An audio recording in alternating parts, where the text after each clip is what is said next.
broadcasting live from Wheeling, West Virginia. And I'm Damian Dresick, coming to you live from Prospect, Pennsylvania. So, how is it over there? Doomed from the start. No, we have a wonderful writer tonight, Christina. You are going to tell us about this writer. Yes, I am. I'm very, very excited to talk about our writer tonight. His name is P.K. Harmon, and he and I have known each other for, I think, something like 26 years or something like that, because we went to Ohio University together back in the 90s. He is the founding editor of Aelon Kein, the Marshall Islands Literary Review, and former theater director and humanities professor of the College of the Marshall Islands. He is, like I said, a graduate of Ohio University's program in creative writing. He was recently visiting professor of creative writing for the University of Pittsburgh at Johnstown. He is currently a writing professor at the University of Guam, and he has had individual poems published all over the place, including Riverwind, the Marshall Islands Journal, the Laurel Review, the Colorado Review, and he also has a book of poetry out called What Island? And so, speaking of island, I think, PK, you probably set the record of the farthest distanced person we've ever had on our show. It is 8:01 p.m. Eastern Standard Time here in Northern Appalachia. What time is it over there in Guam? Yes. Hello from the future. It is 11:02 a.m. on Friday. So wow.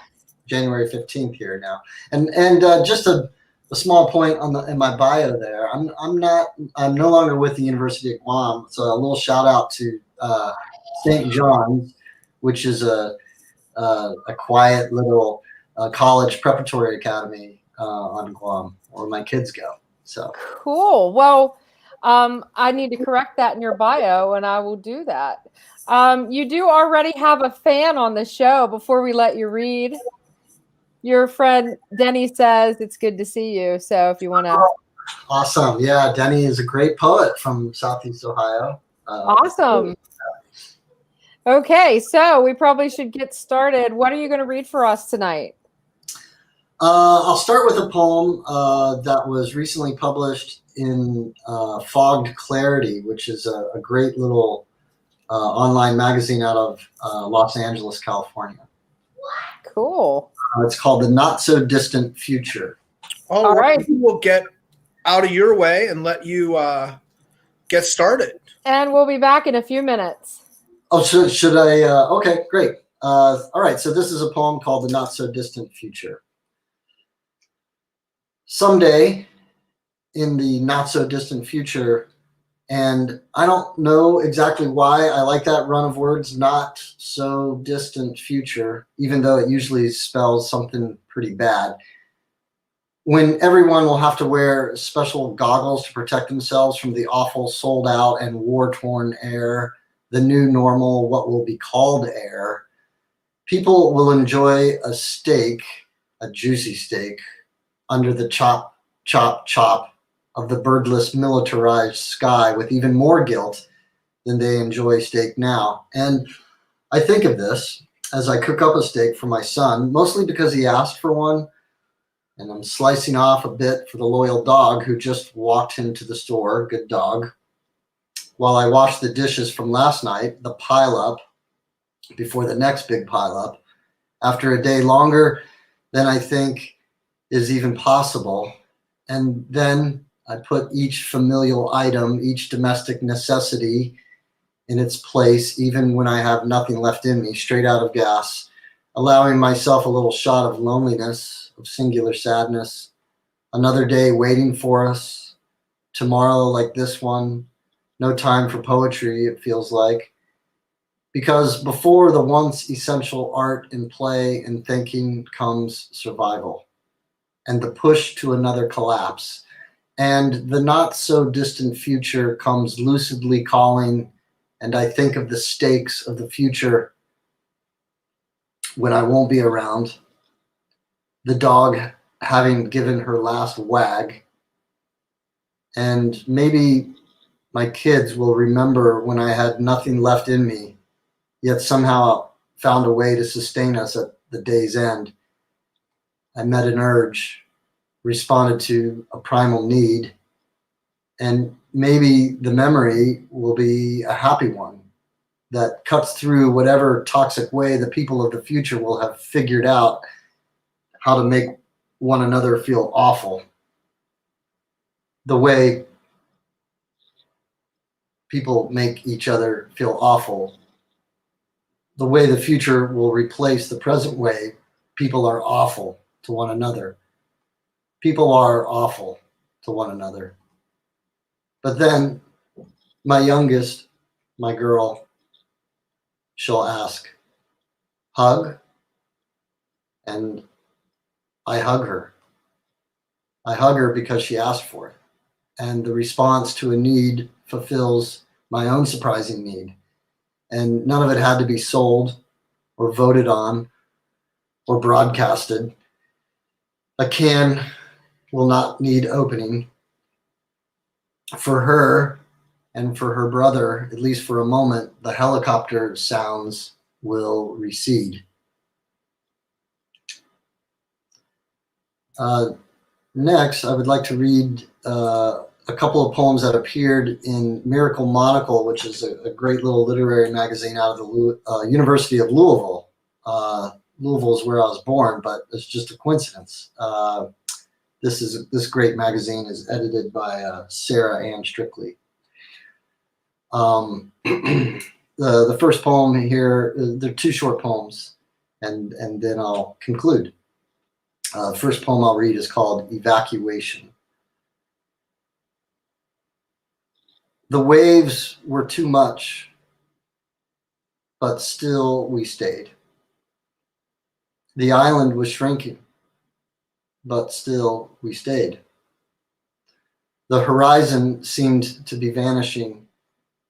There was an evacuation planned, but none of us left. The children's grandmother, who had delivered them all, and the spirit of the grandfather, still with only one arm, even in the afterlife, could not leave. So we stayed. We all stayed and sang the song as taught to us by the children. Please listen for it now, so you will know who we were when we can no longer tell you what it is we know. And finally, the last poem I'll read is called Whale. Also, it appeared in Miracle Monocle. Whale. It was dark inside of her and cold. Just when I began to dry, another gulped wave would soak my feet and start the chill again. But I was never hungry for fish, and her spout pulled the fresh air into the cabin of my keeping. The echo of her ribs offered my songs a richer level of hymn. And so I stayed and grew pale and slept and composed. And this is how I became her voice, narrating the end of us.